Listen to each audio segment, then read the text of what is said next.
সব কিছু এমনভাবে হচ্ছিল যেন সব কিছু স্বাভাবিক, কিন্তু আমার কাছে সব কিছু উল্টাপাল্টা মনে হচ্ছিল। শুধু আমি বুঝতে পারছিলাম না আমি কি দেখছি। আমি কি আদৌ বেঁচে আছি?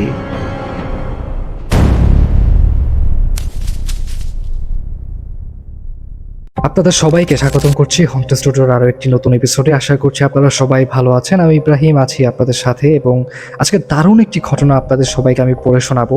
এবং হসপিটালের একটি ঘটনা, আমাদেরকে একজন প্রফেসর অর্থাৎ ডক্টর আমাদেরকে একটি ঘটনা পাঠিয়েছেন, এবং আমার কাছে মনে হয় এই ঘটনাটি আপনাদের সবার অনেক বেশি ভয়ের লাগবে, কারণ ঘটনাটা আসলেই ভয়ের। আমি যখন ঘটনাটি পড়ছিলাম আমার কাছে মনে হয়েছে যে আপনাদের সবার এই ঘটনাটি আশা করি ভালোই লাগবে। আপনারা যারা যেখান থেকে আমাদের হন্ট স্টুডিও শুনছেন, কমেন্ট করে জানিয়ে দিন কেমন লাগছে আমাদের ঘটনাগুলি, কেমন লাগছে আমাদের এপিসোডগুলি। এবং আপনার জীবনেও যদি এই ধরনের ভৌতিক ঘটনা থেকে থাকে, অবশ্যই আপনি কিন্তু চাইলে আপনার ঘটনা আমাদেরকে পাঠিয়ে দিতে পারেন। আপনি চাইলে লিখে পাঠাতে পারেন, কিংবা আপনি চাইলে ভিডিও করেও আপনার ঘটনা পাঠিয়ে দিতে পারেন। আপনার ঘটনা নিয়েই আমরা আমাদের সামনের এপিসোডগুলো সাজাবো। সামনে কিন্তু ঈদ আছে, সো ঈদ স্পেশালের জন্য কিন্তু আমাদের ঘটনার প্রয়োজন। সো ঘটনা পাঠাতে অবশ্যই ভুলবেন না।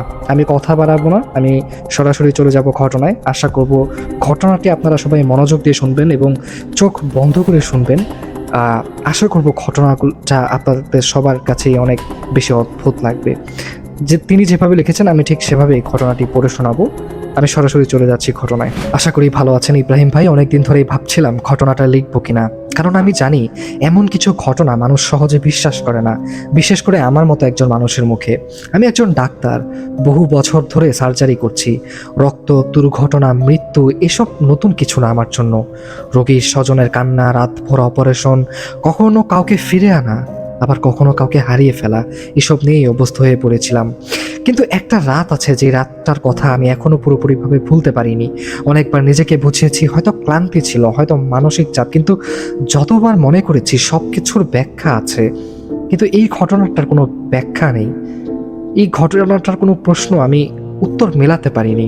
আমি হাসপাতালের নামটা বলবো না, শুধু এইটুকু বলবো হাসপাতালটা ঢাকার বাইরে, বেশ বড় একটা হসপিটাল। আমি তখন সেখানে সিনিয়র সার্জন হিসেবে কর্মরত ছিলাম। হসপিটালটা খুব ব্যস্ত হসপিটাল ছিল। গভীর রাতেও ইমার্জেন্সিতে লোকজন থাকতো, নার্স থাকতো, রোগীর আত্মীয়রা থাকতো। ঘটনাটা শীতের সময়ের রাত, আনুমানিক 2:30টার দিকে ফোন আসে আমার। হাসপাতাল থেকে বলা হলো জরুরি রোগী এসেছে, দ্রুত যেতে হবে, অপারেশন লাগতে পারে। এমন কল নতুন কিছু ছিল না, তাই দ্রুত প্রস্তুত হয়ে বের হয়ে যাই। বাসার নিচে নেমে দেখি একটা রিক্সা দাঁড়িয়ে আছে। ভেবেছিলাম হয়তো হাসপাতাল থেকেই পাঠানো হয়েছে। উঠে বসি। রিক্সা চলা শুরু করার কয়েক মিনিট পর অস্বস্তি লাগতে থাকে। মনে হচ্ছিল খুব দ্রুত যাচ্ছে। রাস্তার বাতিগুলো অস্বাভাবিক দ্রুত পেছনে পড়ে যাচ্ছিল। এত দ্রুত আমি আগে কখনো হাসপাতালে পৌঁছাইনি। হাসপাতালের সামনে নেমে ভাড়া দিতে গিয়ে কয়েক সেকেন্ড নিচের দিকে তাকিয়েছিলাম। আবার মাথা তুলে দেখি সামনে কেউ নাই, রিক্সাটাও নাই, রিক্সাওয়ালাও না। নিজেকে বুঝালাম হয়তো খেয়াল করিনি, কিন্তু পরে মনে হলো ওই রাতের অস্বাভাবিকতা তখন থেকেই শুরু হয়েছে। হাসপাতালে ঢুকেই প্রথম ধাক্কাটা খাই। রিসেপশন ফাঁকা, ইমার্জেন্সি ফাঁকা, চারপাশে এমন এক নীরবতা যেন বহুদিন ধরে জায়গাটা বন্ধ। এই হাসপাতালটাকে আমি বহু বছর ধরে দেখেছি, এমন কখনো দেখিনি। আমি ভেতরে হাঁটতে থাকি। নিজের জুতার শব্দ নিজেই শুনতে পাচ্ছিলাম। সেই শব্দটাই অস্বস্তি বাড়াচ্ছিল। মনে হচ্ছিল পুরো ভবনে আমি একা না, কিন্তু আমি আর কাউকে দেখতেও পাচ্ছি না। কিছু দূর যাওয়ার পর 4জন মানুষকে আমার দিকে আসতে দেখি। 4জনের উচ্চতা প্রায় একই, গড়নও প্রায় একই, সাদা কাপড় পরা, মুখে কোনো ভাব নেই। কাছে এসেই একজন শুধু জিজ্ঞেস করলো, আমি কি ডক্টর সাইফুল্লাহ নাকি? আমি বললাম হ্যাঁ। তারপর খুব স্বাভাবিক গলায় বলল, একটা রোগী এসেছে, দেখেন বাঁচানো যাবে কিনা। এরপর এমন একটা কথা বললো যেটা এখনো মনে হলো আমার অস্বস্তি লাগে। লোকটা বলল রোগী বাঁচবে না, লাশের খাটিয়া রেডি আছে, কাফনের কাপড় রেডি আছে। কথাগুলো এমনভাবে বলছিল যেন খুব স্বাভাবিক বিষয়। আমি বিরক্ত হয়েছিলাম। মনে হয়েছিল যখন জানেই রোগী বাঁচবে না তাহলে আমাকে ডাকার কারণ কি। কিন্তু তারা আর কিছু বলেনি, শুধু ওটির দিকে নিয়ে যেতে থাকে।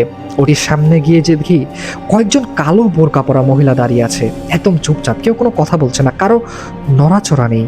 আমি ভিতরে ঢুকি। ওটিতে ঢুকতেই প্রথমে দেখি একটা বেডে রোগী শোয়ানো। পাশে দাঁড়িয়ে আছে সাইয়েদা, আমাদের হাসপাতালেরই নার্স। আমি তাকে বহুদিন ধরে চিনি। আমি তাকিয়েছিলাম তার দিকে, কিন্তু সে এমন আচরণ করছিল যেন আমাকে সে দেখছেই না। আরেক পাশে দেখি জাফর সাহেব, উনি আমার সহকর্মী। তাকেও অস্বাভাবিক লাগছিল। আমি কয়েকবার কথা বলার চেষ্টা করি, কিন্তু কেউ কোনো সাড়া দেয় না। সেই মুহূর্তে আমার বুকের ভিতর ভয় কাজ করতে শুরু করে, কারণ বুঝতে পারছিলাম আমি যা দেখছি সব কিছু অস্বাভাবিক, সব কিছু অ্যাবনর্মাল।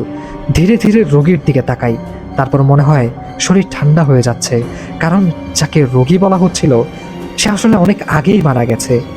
আমি বহু লাশ দেখেছি, এই পার্থক্য বুঝতে আমার ভুল হওয়ার কথা না। আরও ভয়ঙ্কর একটা জিনিস খেয়াল করি, মাথায় এমন আঘাত ছিল যেটা নিয়ে আসলে কারো বেঁচে থাকা সম্ভব না। আমি কয়েক পা পেছনে সরে যাই, ঠিক তখনই দরজা খুলে সেই 4জন লোক আবার ভেতরে ঢোকে, তাদের হাতে লাশের খাটিয়া। তারপর যা দেখেছি তার কোনো ব্যাখ্যা আমি খুঁজে পাইনি। সাইয়েদা মৃতদেহের মুখে অক্সিজেন মাস্ক লাগিয়ে দিল, জাফর সাহেব যন্ত্রপাতি গোছাচ্ছিলেন, আর সেই 4জন লোক ওটির বেডের উপরেই মৃতদেহটাকে গোসল করানো শুরু করলো। আমি দাঁড়িয়েছিলাম, চিৎকার করতে পারিনি, নড়তেও পারিনি, মনে হচ্ছিল সব কিছু ভুল দেখছি। তারপর হঠাৎ মৃতদেহের ভিতর থেকে একটা শব্দ আসে, যেমন অনেক সময় মৃত্যুর পর শরীর থেকে শেষ বাতাস বের হলে যেমন হয়। শব্দটা শোনার পর মনে হয়েছিল লাশটার বুকের ভেতর থেকে দম বের হয়ে গেছে। এরপর কালেমা পড়তে শুরু করে সেই 4জন। মৃতদেহে কাফনে কাপড় জড়ানো হয়। সবকিছু এমনভাবে হচ্ছিল যেন সবকিছু স্বাভাবিক, কিন্তু আমার কাছে সবকিছু উল্টাপাল্টা মনে হচ্ছিল। শুধু আমি বুঝতে পারছিলাম না আমি কি দেখছি, আমি কি আদৌ বেঁচে আছি। শেষবারের মতো আমি জাফরের সাহেবের দিকে তাকাই। এই প্রথম তিনি আমার দিকে তাকালেন, তারপর খুব নিচু গলায় বললেন, দেরি হয়ে গেছে। এইটুকু। তারপর সবাই মৃতদেহ নিয়ে বের হয়ে গেল। আমি কয়েক সেকেন্ড দাঁড়িয়েছিলাম, এরপর দরজা খুলেই বাইরে আসি। আর বাইরে এসে যা দেখি তাতে আমার মাথা পুরো কাজ করা বন্ধ করে দেয়।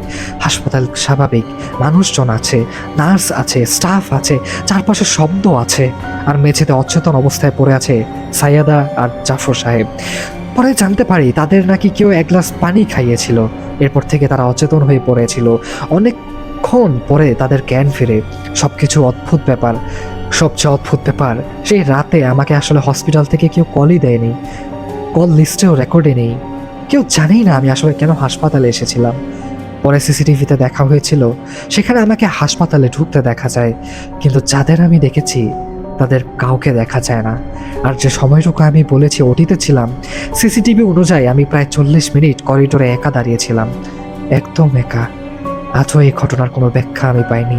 হয়তো কেউ বিশ্বাস করবে না, কিন্তু ওই রাতের পর বহুদিন আমি গভীর রাতে হাসপাতালের ফোন ধরতে ভয় পাই। আমি আর এখনও মাঝরাতে জরুরি কল এলে বের হওয়ার আগে কয়েকটা দোয়া পড়ে নেই, কারণ আমি জানি না সব ডাক মানুষের জন্য আসে কিনা। ভালো থাকবেন ইব্রাহিম ভাই। যদি মনে করেন ঘটনাটা মানুষ শুনতে চাইবে তাহলে পড়ে শোনাবেন, শুধু নামটা বলবেন না। যদিও আমি নামটা বলে ফেলেছি, কারণ এত বছর পরও আমি নিশ্চিত না সেদিন আমি আসলে কী দেখেছিলাম।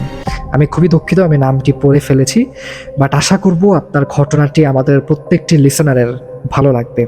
আপনারা যারা যারা ঘটনাটি মনোযোগ দিয়ে শুনেছেন অবশ্যই জানাবেন ঘটনাটি কেমন ছিল। ঘটনাটি আসলে আমার কাছে খুবই রহস্যময় লেগেছে, এবং এরকমও ঘটনা ঘটতে পারে এটাই আসলে ভাবা যায় না, মানে ইমাজিনেশনেও আসে না এই ধরনের এক্সপিরিয়েন্স। এটা শুধুমাত্র সেই মানুষটাই বুঝতে পারবে যে মানুষটা আসলে এই ঘটনাটি ফেস করেছে। জানি না আপনাদের কাছে কেমন লাগবে, অবশ্যই কমেন্ট করে জানাবেন। আমি আজকের মতো এখানেই শেষ করব। সবাই ভালো থাকবেন, সুস্থ থাকবেন। ঘটনাটি তিনি খুব ছোট করে লিখেছেন, আমার কাছে যেটা মনে হলো তিনি আরেকটু বড় করে ঘটনাটি লিখতে পারতেন, বাট আমার কাছে মনে হয় আপনাদের সবার ঘটনাটি ভালোই লাগবে। সবাই ভালো থাকবেন, সুস্থ থাকবেন, এবং জানিয়ে দিবেন কেমন লেগেছে আপনার ঘটনাটি। আজকের মতো আমি এখানেই শেষ করছি। আপনারা সবাই হন্ট স্টুডিওর সাথেই থাকুন। আল্লাহ হাফেজ।